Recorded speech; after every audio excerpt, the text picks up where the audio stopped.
글로 마음을 헤아리는 시간.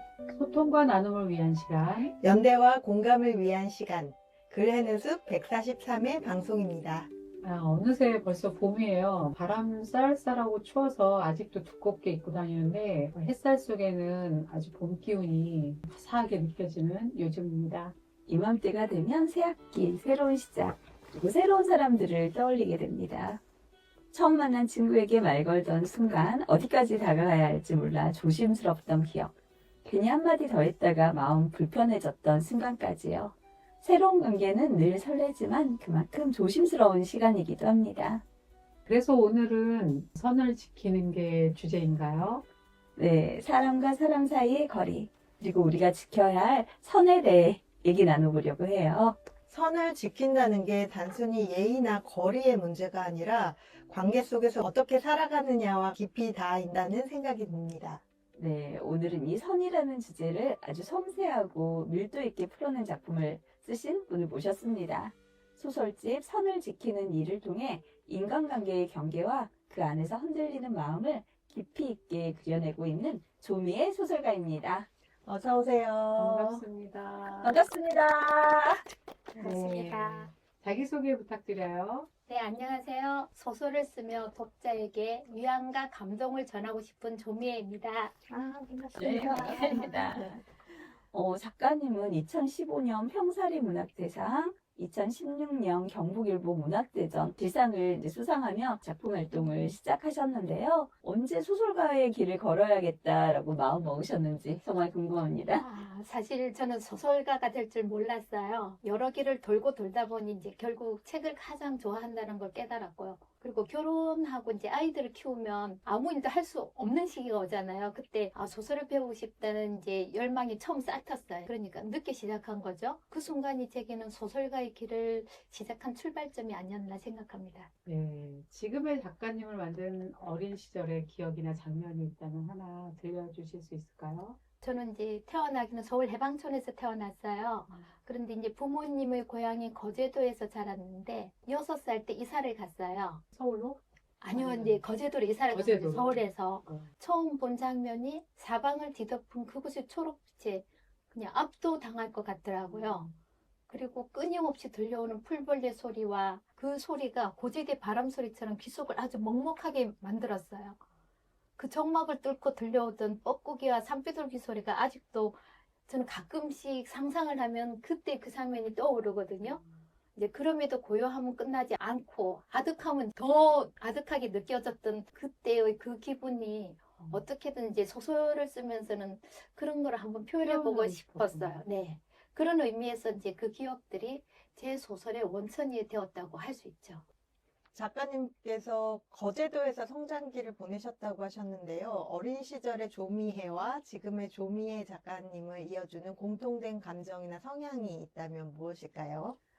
저는 잘 몰랐는데 우리 아이들이 그러는데 제가 상상을 많이 한대요. 저는 누구나 그런 상상을 한다고 믿고 있었거든요. 오, 설마요?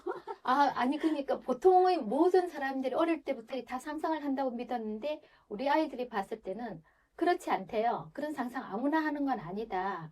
그랬는데 이제 어릴 때부터 상상은 제 삶의 일부였어요. 그래서 동시에 두려움의 원천이기도 했죠. 너무 무서웠어요. 그 상상이라는 게. 그래서 제 소설 속에는 영혼이 자주 등장하나 봐요. 저는 보이는 것이 전부라고 생각하지 않거든요. 우리가 보지 못하는 것, 눈에 보이지 않는 것들이 분명히 존재한다고 믿어요. 마음도 마찬가지잖아요. 보이지 않잖아요. 그래서 인간관계에 대해 늘 고민하게 되더라고요. 정답이 없는 문제들이죠. 그 속에서 우리가 지켜야 할 선을 찾으려 애쓰는 것. 그것이 제 글을 이어주는 힘이라고 생각해요. 네, 말씀을 듣다 보니까 어린 시절의 기억과 그때 느낀 감정들이 작품 속 인물들의 선택과도 어딘가 닿아 있다라는 그런 생각도 드는데요. 그 시절의 경험과 감정들이 이번 소설집 선을 지키는 일 속 인물들이 관계를 맺고 선을 지키거나 넘는 방식에도 이어져 있다고 보시나요? 네. 그 소설은 사실은 다 허구잖아요. 허구지만 문장 하나하나에는 결국 작가 자신이 담길 수밖에 없거든요. 저는 늘 많이 읽고 많이 생각하려고 애써왔어요. 그 생각의 바탕에는 늘 공감이 있어요. 공감이 있어야 인물들의 마음에 몰입할 수 있고 그들이 관계 속에서 선을 지키거나 넘는 순간에도 심리적 개연성을 줄 수 있죠. 그래서 제 경험과 감정들이 자연스럽게 이번 소설집 속 인물들의 관계와 선택으로 이어졌다고 생각해요. 아니, 소설을 쓰신 지는 그럼 어느 정도 되신 거예요? 작가님만의 시간으로 보면 몇 년치쯤 될까요? 소설 공부를 시작하면서 곧바로 글을 쓰기 시작했는데 벌써 20년쯤 된 것 같아요. 네. 돌아보니 꽤 긴 시간 동안 소설을 써왔어요. 그러니까 그 시간 동안에 습작 시간도 있었고, 그리고 등단하고도 제가 한 10년이 지금 지났거든요. 그렇죠. 네. 2015년. 네, 그러니까 거의 20년이라는 시간이 흘렀네요, 벌써. 평소 하루 루틴이 어떠신지도 궁금해요. 글을 쓰는 시간은 정해두고 계신가요? 글이 잘 풀리는 날과 전혀 안 써지는 날 어떻게 보내시는지도 궁금합니다. 글 쓰는 시간을 딱 정해두진 않아요. 아이들을 키우던 시절엔 더 그랬고요. 예기치 못한 일들이 늘 생기더라고요. 글을 쓰고 싶어도 당장 뛰어가서 학교에 일을 봐야 된다거나 아니면 밥을 해야 된다거나 손님이 찾아온다거나 그런 일 때문에 그래서 딱 시간을 정해둘 수가 없었어요. 이제 지금은 그때보다 훨씬 자유로워졌지만 특별히 해야 할 일이 없는 날이면 대부분 컴퓨터 앞에 앉아 있어요. 하루 종일. 예전엔 이제 도시락 2개를 싸서 도서관에서 종일 앉아 있기도 해요. 뭔가 약속이 없는 날은. 그리고 공유 오피스텔을 쓸 수 있었을 때는 하루 종일 그냥 아침부터 가서 저녁까지 먹고 하루 종일 그곳에서 글을 써요. 그리고 글이 잘 풀리는 날은 흥분 속에 몰입해 쓸 때도 있잖아요. 그때는 아주 기분이 좋죠. 근데 아쉽게도 그런 날은 드물어요. 정말 아니, 맨날 흥분돼 있으면 안 되죠. 너무 드물어서 좀 문제이긴 한데 그래도 글이 안 써지는 날엔 또 책상에 앉아 있어요. 저는 매일 그냥 책상에 앉아 있죠. 그래서 앉아서 필사를 하거나 책을 읽거나 영화나 드라마를 보면서 소설도 저런 식으로 해야 되지 않을까 하는 생각을 해요. 기사들도 이제 보면서 혹시 소재 찾을 게 있을래나 생각도 하고 그러면서도 그 틈틈이 써지지 않음에도 불구하고 소설을 들여다보려고 해요. 되게 흡입력이 있고 네. 영상 뭐 영화나 그런 걸 보듯이 굉장히 그 인물들이라든지 또 직업군 같은 게 되게 디테일이 강하잖아요. 그래서 고민을 정말 많이 하시고 정말 많이 쓰신 작가님이구나 하는 걸 느꼈어요. 감사합니다. 네. 그러니까 어떤 날은 보면 하루 종일 한두 줄만 쓰는 날도 있거든요. 그리고 전날 쓴 걸 다 지워버린 날도 있어요. 그래도 결국은 자리에 앉아 있는 게 제 루틴이고 그렇게 해야지만 한 줄이라도 엉성한 글이 좀 덜 나가지 않을까. 그리고 제가 사실은 주부 생활을 했기 때문에 직장 생활을 별로 하지 않았기 때문에 금방 말씀하셨지만 다른 직업을 잘 몰라요. 그러면 공부를 하는 수밖에 없더라고요. 그러니까 결국은 하루 종일 컴퓨터 앞에 앉아 있을 수밖에 없는 게 제 루틴입니다. 네. 네, 한 편의 작품이 나오기까지 아이디어도 주고 글을 쓰면 품평도 해주는 그 문우들 역할도 크다고 하는데 가까이에서 영향을 주고받은 동료 작가나 문학적 교류가 있으신가요? 네. 작품마다 영향을 주고받는 사람이 조금씩 달라지긴 해요. 그래도 늘 누군가 제 글을 읽고 분평을 해주곤 했어요. 스터디 문우들이 그런 역할을 하고 있는 셈인데 지금은 생각해보면 소설가는 결국 주변 모든 사람들에게 영향을 받을 수밖에 없어요. 오늘 이 자리에 계신 분들도 저에게 영향을 주고 계시고요.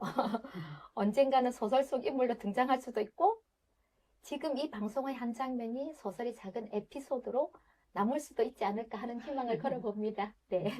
엄청난 무게감이 느껴집니다. 선을 지키는 일이 작가님의 단독 첫 소설 작품집인데요. 이번 소설집 선을 지키는 일 이야기를 조금 더 깊이 나눠보도록 하겠습니다.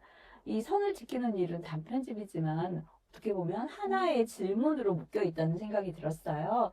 작가님 이 책을 통해 가장 붙들고 있었던 질문이 무엇인지 궁금합니다. 그러니까 제 삶을 제가 돌이켜보니까 제 삶을 일관되게 관통해 해온 질문은 결국 인간관계에 대한 고민이었더라고요. 사람으로서 지켜야 할 도리가 무엇인지 관계가 유지되려면 어떻게 해야 하는지 말이죠. 그러니까 선을 지킨다는 것이 상대방의 감정과 상황을 존중하고 무례하거나 부담스럽지 않게 서로를 편안하게 하는 것이라 믿어요, 저는. 이번 소설집은 바로 그 질문을 따라가며 인물들이 관계 속에서 선을 지키거나 넘는 순간들을 담아낸 책입니다. 네. 총 7편의 작품이 들어있는데 이 소설집을 구성할 때 작품 배열에도 어떤 의도가 있었을까요? 나름의 의도가 있었어요. 첫 작품은 일단은 독자의 눈길을 단번에 끌 수 있는 것으로 시작하고 싶었죠. 그래서 이제 더미를 실은 거고, 조금 소재도 강렬하고 서사도 강렬해서, 두 번째는 이 소설집을 대표할 수 있는 작품을 두는 게 좋겠다라고 생각을 했어요. 그래서 이제 선을 지키는 일을 두 번째 작품으로 넣었어요. 그런 식으로 이제 흐름을 만들면서 독자들이 자연스럽게 책 속으로 들어오도록 구성했습니다. 작품들을 읽다 보면 인물들이 일정한 경계 상황에 놓여 있는 경우가 많아요. 작가님은 왜 이 경계의 순간에 주목하고 있는 걸까요? 경계는 참을성의 한계이기도 하고 생각이 행동으로 바뀌는 지점이기도 하거든요. 그 선을 넘는 순간 사람들은 억눌러온 감정을 폭발시키고 그 폭발이 곧 사건으로 이어지죠. 그래서 제 소설 속 인물들은 자주 경계에 서 있어요. 그 순간이야말로 인간의 진짜 얼굴이 드러나는 자리라고 믿기 때문이에요. 네. 너무 이게 좀 모호했던 거를 이렇게 정확하게 짚어주시니까 딱 감동이 딱 일어나는데요. 선이라는 개념이 도덕적이라기보다는 관계의 긴장으로 읽히기도 하는데 의도하신 방향인가요? 의도했습니다. 네. 저는 도덕이라는 것이 추상적인 규범에서 시작되는 게 아니라 결국 관계에서 비롯된다고 생각해요. 관계가 무너지는 순간 도덕적 선도 함께 무너지죠. 그래서 선은 단순한 규칙이 아니라 사람과 사람 사이에 있는 긴장과 균형의 줄이에요. 균형 중요하잖아요. 외줄리를 걷듯이 서로의 감정과 영역을 존중하며 균형을 잡아야만 관계가 유지되고 그 속에서 도덕도 살아남을 수 있는 것이죠. 결국 선은 인간이 사회적 존재로서 서로를 지켜내기 위해 반드시 의식해야 하는 경계라고 믿어요. 작품 속 인물들이 선을 넘는 순간은 굉장히 조용하게 그려지는 경우가 많더라고요. 그 이유가 있을까요? 경계라는 것은 사실 멀리 있는 게 아니고 일상 속에 숨어 있거든요. 눈에 잘 띄지 않고 아주 작은 움직임이나 말 한마디로도 그 선을 넘어버릴 수 있어요. 그래서 그 장면은 폭발처럼 요란하기보다 오히려 고요하게 다가오죠. 일상의 균열은 그렇게 미세한 틈에서 시작되고 그 작은 흔들림이 결국 큰 사건으로 이어지죠. 저는 그 조용한 순간 속에 인간의 진짜 긴장과 진실이 담겨 있다고 믿어요. 네. 그런데 이제 형식이 장편 소설이 아니라 단편이잖아요. 이렇게 단편이라는 형식을 취하신 이유가 따로 있을까요? 제가 소설 공부를 시작할 때 처음 접한 형식이 단편이었어요. 독자로서는 장편을 주로 읽어왔지만 단편을 쓰다 보니 그만의 매력이 있더라고요. 단편은 삶의 한 단면을 아주 정밀하게 포착할 수 있어요. 짧은 호흡 속에서도 인물의 내면과 관계의 긴장을 촘촘히 담아낼 수 있죠. 저는 그 밀도와 집중력이야말로 단편의 힘이라고 생각해요. 네. 단편에서 여운을 남기는 방식에 대해 작가님만의 기준이 있나요? 보통 끝에 부분이 이렇게 애매하게 끝나는 경우가 있어서 네. 뭐지? 하고 이렇게 상상을 하던가 아니면 한 번 더 생각해 보게 되는 그런 장면들이 있더라고요. 제가 그 말씀 드리고 싶었어요. 네. 저는 가능하면 열린 결말을 주려고 해요. 삶에 정답이 없듯이 소설에도 정답이 있어서는 안 된다고 생각하거든요. 제가 제대로 읽었네요. 네. 소설은 답을 주는 장르가 아니라 질문을 던지는 장르죠. 수많은 과학자들이 소설에서 영감을 얻었다고 하잖아요. 그들이 얻은 것이 정답이 아니라 소설가가 던진 질문이었어요. 열린 결말은 독자에게 그 질문을 남겨두는 방식이에요. 그래서 읽는 사람마다 다른 답을 찾아가게 되고 그 과정에서 소설은 오래도록 여운을 남기죠. 너무 잘 보신 것 같아요. 제가 다 읽지 않고 몇 편 네. 읽었는데 네. 비슷한 그 느낌을 받아가지고 그러네요. 아까 영혼이 음. 등장한다고 하는데 어찌 네. 보면 영혼이 등장을 하고 있긴 하지만 네. 이야기들은 매우 현실적이라고 맞아요. 느껴지거든요. 네. 이 현실, 실제 경험과의 거리는 어느 정도인가요? 제가 전부 지어낸 이야기라고 말한다면 거짓말이겠죠. 이야기는 허구지만 화자의 말투나 작은 에피소드 속에는 제 경험이 자연스럽게 녹아들 수밖에 없거든요. 결국 제 삶에서 마주친 사람들, 여기 계신 분들도 마찬가지시고 그 순간들이 작품 속에 스며듭니다. 어쩌면 여기 계신 달님, 든든님, 제재님도 언젠가 제 소설 속 인물이나 작은 에피소드로 등장할지도 모르죠. 그것 또한 제 경험이니까요. 네. 작가님이 개인적으로 이 소설집에서 가장 애정하는 소설가 인물이 있다면 누구일까요? 그 이유도 궁금합니다. 읽으면서 작가님이 경험한 것들을 이렇게 잘 풀어냈구나 하고 이렇게 느끼긴 했거든요. 네. 근데 특별한 뭐 소설 인물이 있는지 그건 또 궁금하네요. 혹시 그 중에서 혹시 짚어보신 거 계신가요? 아니요. 저는 선을 지키는 일 그 제목에서 좀 그 부분에서 제일 많이 느끼긴 했는데 거기에 그 화자 주인공 그러셨어요? 네. 네. 그러니까 이제 질문으로 돌아오면 가장 애정하는 작품을 하나만 꼽는 건 정말 어려워요. 네, 왜냐하면 소설은 결국 자식 같아서 어느 하나 애정하지 않은 작품은 없거든요. 다만 저는 늘 가장 재근작이 큰 애정이 가더라고요. 그럴 수밖에 없죠. 네, 그 작품과 거리두기를 이제 하기 전까지이기 때문에. 그런데도 굳이 말하자면, 여기서 이제 질문이니까 말하자면, 남태평양에는 쿠르마쿠르가 산다예요. 이 소설집에서 가장 먼저 쓴 작품이기도 하고, 화자 속에 제 자신을 많이 담았기 때문이에요. 어릴 적 굴껍데기를 껴본 적이 있거든요. 제가 거제도에서 살았다고 얘기했잖아요. 그래서 굴껍데기를 낀 경험을 떠올리며 시작한 이야기라서 제 삶의 한 조각이 깊이 스며든 작품이기도 한 것 같아요. 네. 느껴졌어요. 작가님 말씀을 이렇게 듣다 보니까 사실 이 소설집은 누가 선을 넘었는가보다는 나는 어떤 선 위에 서 있는가를 듣게 하는 이야기라는 생각이 들었어요. 아까 질문을 던진다라고 말씀하신 것처럼요. 네. 그렇죠. 결국 이 소설집은 남이 아니라 나 자신에 대한 이야기예요. 나는 지금 어떤 선 위에 서 있는가? 그 선을 잘 지키고 있는가? 라는 질문을 던지고 싶었어요.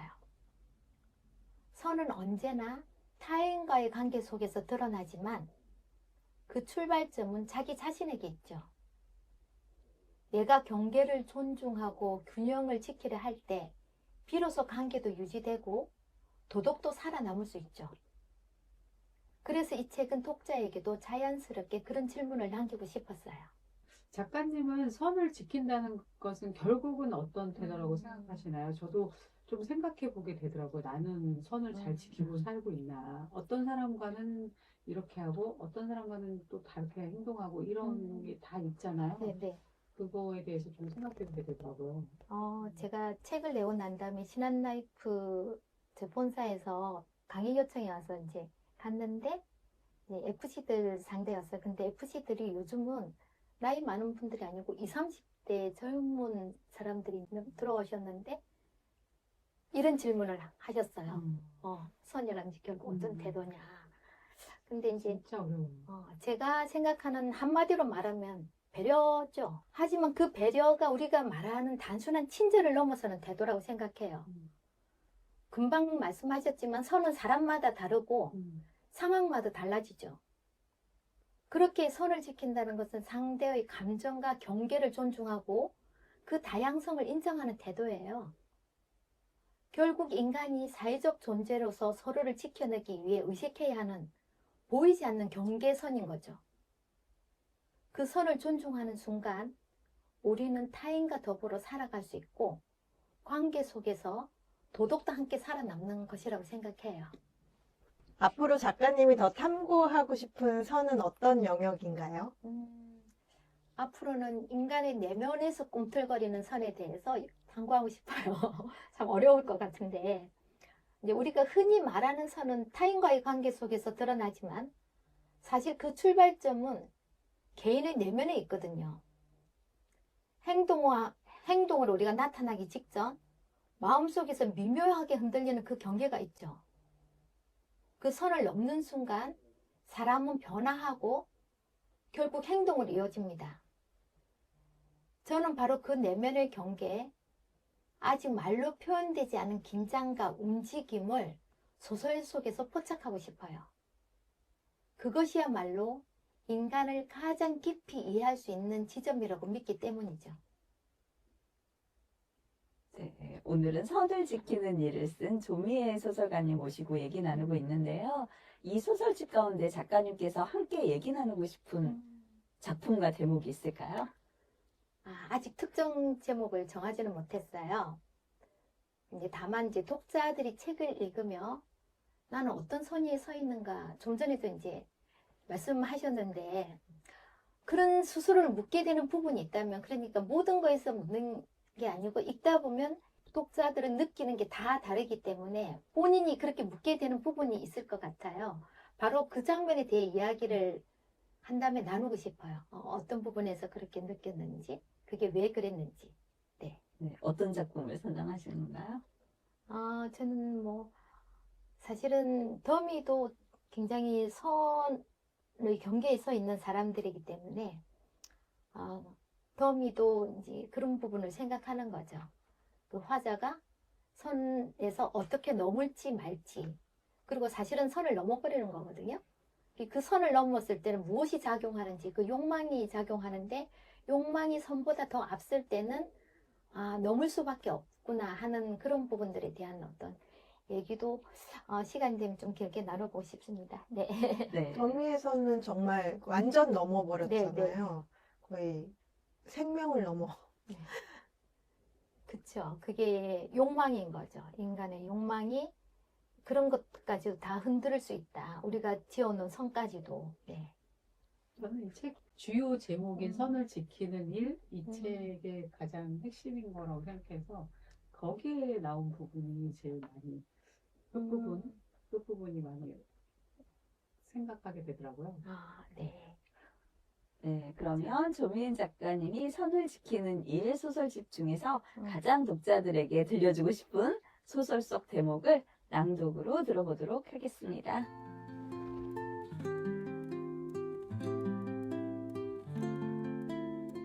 내가 우마니 롱키 요리를 왜 좋아하는 줄 아느냐고 그녀에게 묻는다. 아니, 나 스스로에게 묻는 말이다. 그녀가 와인잔을 입으로 가져갔다 말고 나를 멀뚱히 쳐다본다. 손을 넘지 않는 적당한 거리감 때문이야.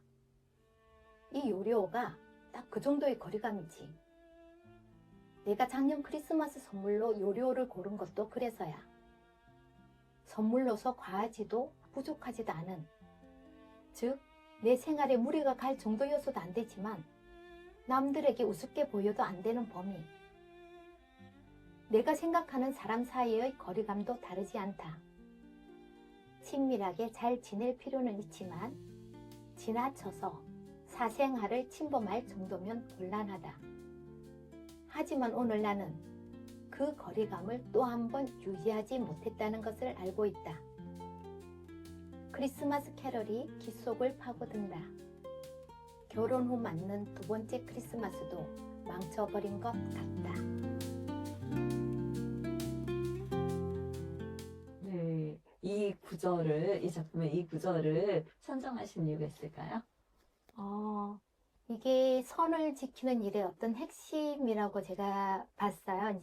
사실은 선을 지키는 일의 결말이기도 한데, 결국은 선이라는 것이 어떻게 작용을 하는지 사실은 이거 처음 제목은 선을 지키는 일이 아니고 오마니 롱키 요리였거든요. 어. 제가 처음 작품을 그거 할 때 그런데 주변 사람들이 좋다는 분들도 있었고 낯설어서 그게 여기 와인이 주는 거잖아. 와인 이름인데 너무 어려워서 기억에 남지 않는다. 모르겠다라고 하시는 말씀이 있어서 제목을 다시 나중에 다시 지은 거라. 너무 잘 지으셨어요. 선 지키는. 네, 그래서 오마니 롱키 요리어가 갖는 선을 지키는 이제 어떤 적당한 거리가에 대한 얘기를 하고 싶었던 거죠. 네. 제가 소개하고 싶은 부분이 딱 이 부분이었는데 작가님이 네. 가로채 갖고 네. 제가 아, 그 요리오라는 그 네. 와인에 대해서 전혀 모르다 보니 네. 그 중간에 보면 이 와인이 과하지도 않고 좀 부족하지도 않은 그런 와인이라고 했는데 그 와인이 궁금해지더라고요. 그래서 한번 사 먹어봐야겠다. 사실은 제가 술을 못해요. 아, 못하는데 그래. 제가 이제 이 소설을 쓰다 보니까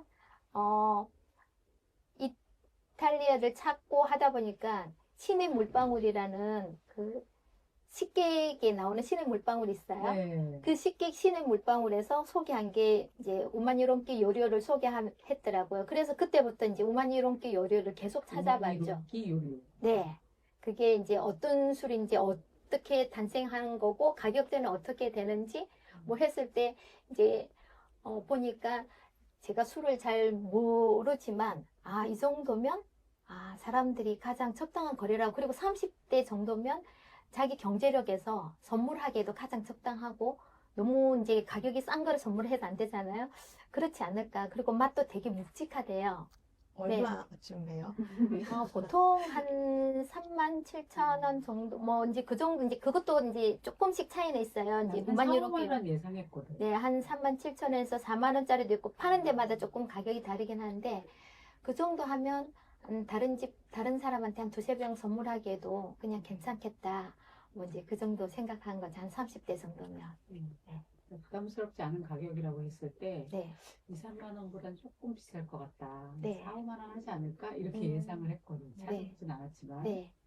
이 정도 맞았네요. 네. 잘 맞추시는데요. 네. 이번에 좀 잘 맞는 것 같아요. 조민 맛- 작가님이랑. 네.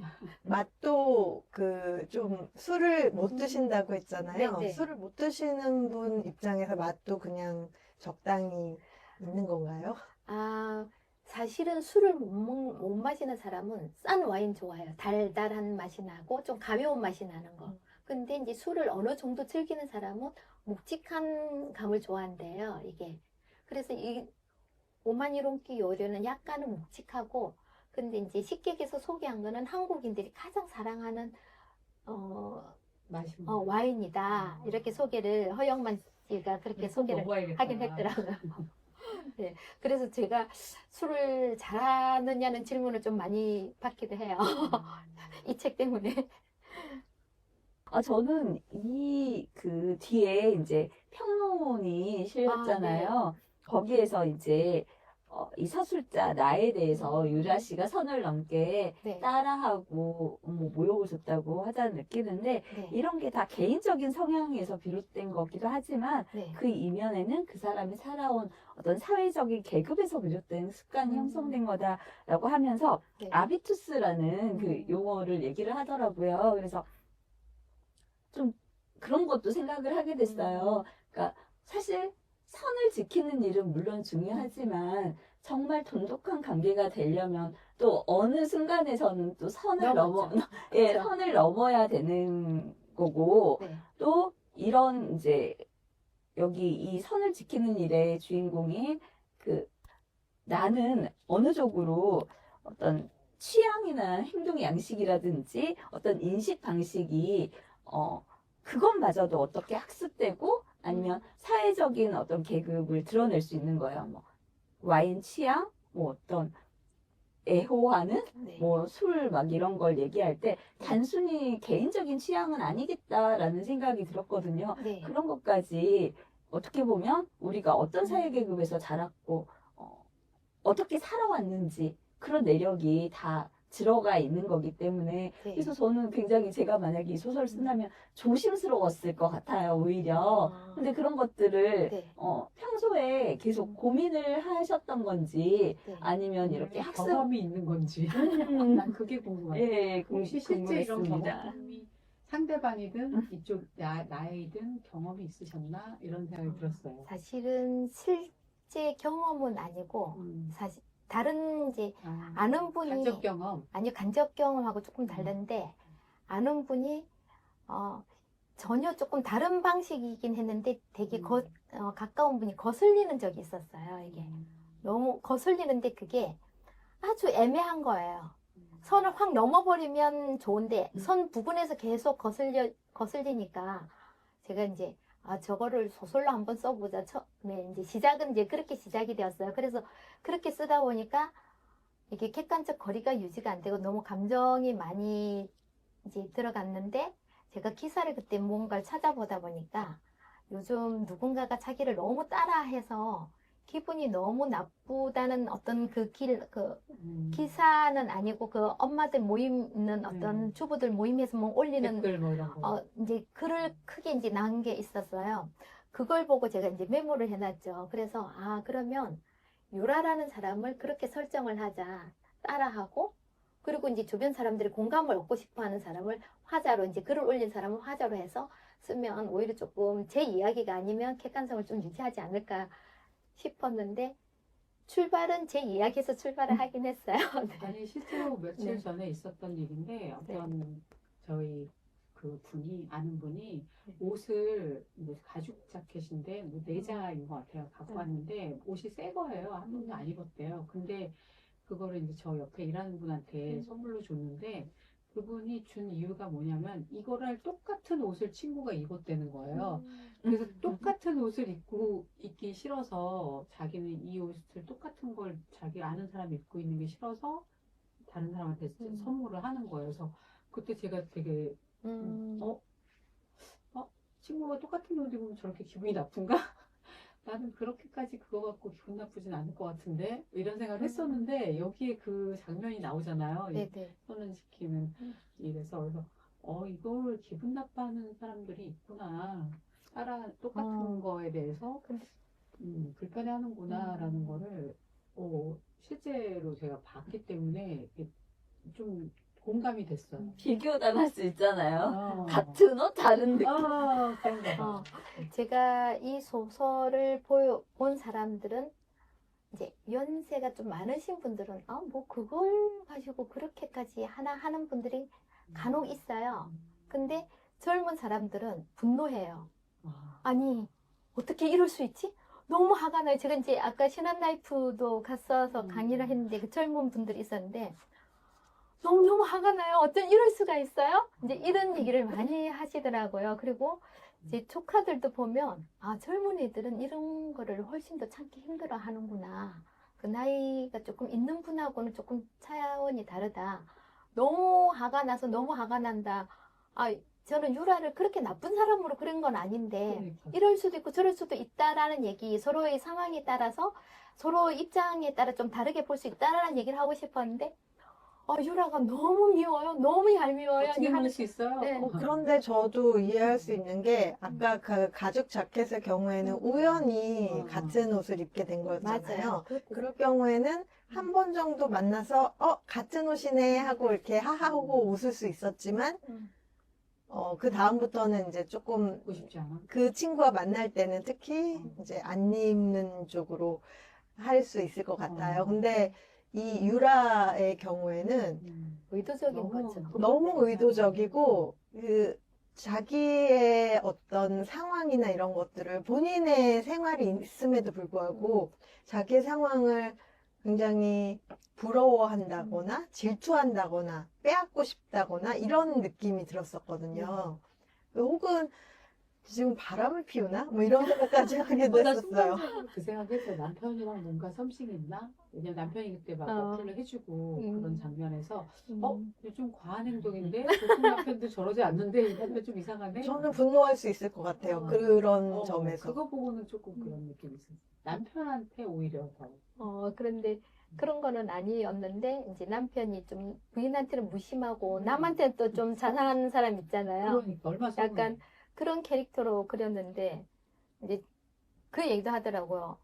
어우, 진규 너무 안 한다고. 그러니까. 네. 저기 어떤 상황 되면 누나라고 막 그러고. 네. 진짜 제 연하 남편이랑 사는 저로서는 기분 안 좋았습니다. 연한 남편이시군요. 네. 공감이 좀 되고. 네. 감사합니다. 네, 작가님께서 이런 작품들을 통해 던진 질문들이 저희 마음에도 굉장히 오래 남을 것 같습니다. 오늘 그래는 숲에 출연해 주셨는데요. 방송에 이제 출연한 소감도 궁금합니다. 네. 정말 후련해요. 숙제였나요? 아니요, 그게 아니고 하고 싶었던 이야기를 이제 충분히 이제 나눌 수 있고, 사실은 이제 책에 대한 얘기는 뭐 가볍게 책이 이런 뭐 그래서 이런 질문들 하지만 이렇게 깊이 들어간 질문은 잘 하지 않잖아요. 제가 이제 마음속에만 있는 거죠. 제가 이제 장착할 때만 있는데 그런 얘기를 다 전할 수 있어서 너무 좋았어요. 네. 네, 이번 기회에 그러면 더 네. 전하고 싶은 이야기까지 다 좀 들려주세요. 더 전하고 싶은 얘기. 아까 더미 이야기 하시다가 말았는데 좀 어떤 창작 배경으로 그걸 쓰셨는지 좀 들려주면 도움이 될 것 같습니다. 사실은 더미도 처음에는 되게 오래전에 쓴 얘기인데, 누군가가 이제 우리 아이들 학교 친구가 떨어져서 죽었어요. 이제 올라가서. 아이고. 이제 사실은 시작은 이제 그걸로 시작을 해서 떨어져서 죽었는데, 이제 그거를 이제 다르게 한 거지. 이제 엄마가 떨어져서 죽었는데, 이제 그 죽은 사람을 이제 영화로 만들려고 하면 약간 더미로 만들어야 되지 않을까. 그리고 이제 그러면서 더미에 대한 공부를 시작을 했어요. 이게 만약에 영화로 만들려면 실제 사람을 뭐 죽일 수는 없으니까 그 상황이나 그렇게 해서 더미를 공부를 하고 하다 보니까 또 바뀐 게 중간에서 또 뭐가 바뀌었냐면 쌍둥이가 처음엔 아니었어요. 엄마하고 관계에서 엄마가 물에 빠져 죽은 더미를 만드는 거였는데 나중에는 그게 너무 조금 식상한 것 같아서 이제 쌍둥이로 생각해내는 데까지 이제 시간이 많이 걸렸지만 전 쌍둥이를 생각해내고 너무 혼자 그날 잠도 안 오더라고. 와, 내가 쌍둥이를 생각해냈다니. 그런데 이제 쌍둥이가 이제 똑같이 하려고 하니까 그러면 이게 어떻게 다른 이름으로 이제 지문 같은 게 있으니까 어떻게 그 다르게 살 수 있지? 이제 그런 고민도 될 수밖에 없잖아요. 그래서 다 찾아봤더니 쌍둥이들은 유전자는 똑같대요. 지문만 다르대요. 일란성 쌍둥이는. 그래서 여기서도 잠깐 이제 어릴 때 이제 손이 되었다 이제 한 게 지문이 없어지면 구분을 할 수가 없는 거예요. 그럼 다른 사람으로도 살 수 있다 이제 그런 거였는데 이제 그런 걸로 시작을 하고 감독 같은 경우에는 똑같은 건 아닌데 감독이 하는 말 있잖아요. 제가 조금 하면서 조금 많이 빼가지고 예전 건 기억이 안 나지만 사람이 우리가 이제 제가 아이들 키울 때 점수도 얘기 많이 하거든요. 사람 70점짜리가 80점 받기는 오히려 그 시간보다도 80점짜리가 90점을 받기는 훨씬 더 많은 시간이 걸린다. 나중에는 이제 1점을 올라가기가 엄청나게 힘들다. 예술가도 그런 것 같아요. 그냥 어느 정도까지는 충분히 올라갈 수 있지만 끝에는 그 1mm의 차이가 엄청난 그거를 가진다라는 어떤 예술성도 넣고 싶어서 그 더미를 만드는 사람들의 그 예술가들이 조금 천착하는 그런 얘기도 해보고 싶었던 거죠. 그런 사람들은 선보다도 선이나 어떤 도덕, 이제 제가 말하는 그 선도 있지만 선보다도 예술을 더 높게 치는 거죠. 앞장 세우니까 그런 행동을 할 수밖에 없는 그런 사람들의 얘기도 한번 해보고 싶었어요. 이게 제가 이 7개의 단편 중에서 장편으로 충분히 갈 수 있는 이야기가 전 덤이라고 생각을 했거든요. 그래서 정말 더 얘기할 게 많은 작품이지 않을까라는 생각을 해봤습니다. 네.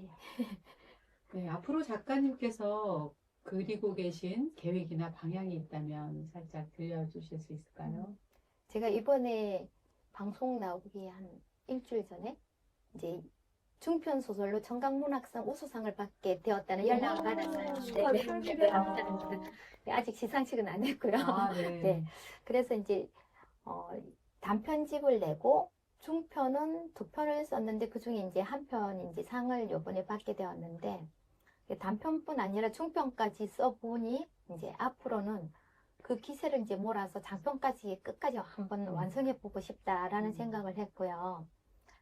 그 단편과 중편에서 당구했던 선의 문제를 이제 더 넓은 서사 속에서 깊이 있게 풀어내고 이제 싶었어요. 제 이제 내면과 인간의 관계를 더 오래 그리고 치열하게 당구할 수 있는 장편을 쓰는 것이 지금의 목표입니다. 네. 네. 현재 구상 중이시거나 쓰고 계신 작품이 있다면 어떤 이야기일까요? 네. 좀 전에도 말씀드렸지만 장편을 쓰고 있어요, 현재. 장편을 쓰고 있고, 이제 내용은, 대략의 내용은 이제 불우한 환경 속에서 함께 살아가던 두 젊은 여성이 한 사람의 죽음 이후 남은 자가 마주하는 진실과 욕망의 이야기를 쓰고 있는데, 통진도가 안 나가네요. 어느 순간 막 써지겠죠. 아, 제발 그랬으면 좋겠습니다. 네. 앞으로 이제 완성될 아, 장편 소설 작가님이 이제 완성할 이 이야기가 더 기대가 되는데요. 네. 바쁜 시간 함께 해주셔서 감사합니다. 감사합니다. 네. 오늘은 조미애 소설가님과 함께 선을 지키는 일을 통해 사람과 사람 사이의 거리, 우리가 지켜야 할 마음의 경계에 대해 생각해보는 시간 가졌습니다. 오늘 방송을 들으신 여러분께서도 나는 지금 어떤 선 위에 있는가 한 번쯤 스스로에게 물어보는 시간 되었으면 좋겠습니다. 오늘도 힘내세요. 네, 선을 지키는 일이 쉽지만은 않지만 항상 이렇게 조금 생각을 하면서 행동하고 말하다 보면은 조금은 그래도 가능하지 않을까 생각하게 되는데요. 다가오는 봄 이미 다가왔죠. 여러분의 관계에도 따뜻하고 건강한 거리가 만들어지길 바랍니다. 오늘 정말 좀 포근하고 따뜻한 날씨더라고요. 새로운 사람들을 만나게 되기도 좋은 계절인 만큼 서로를 배려하는 마음으로 좋은 관계 많이 만들어 가셨으면 좋겠습니다. 오늘도 함께 해주셔서 감사합니다. 감사합니다.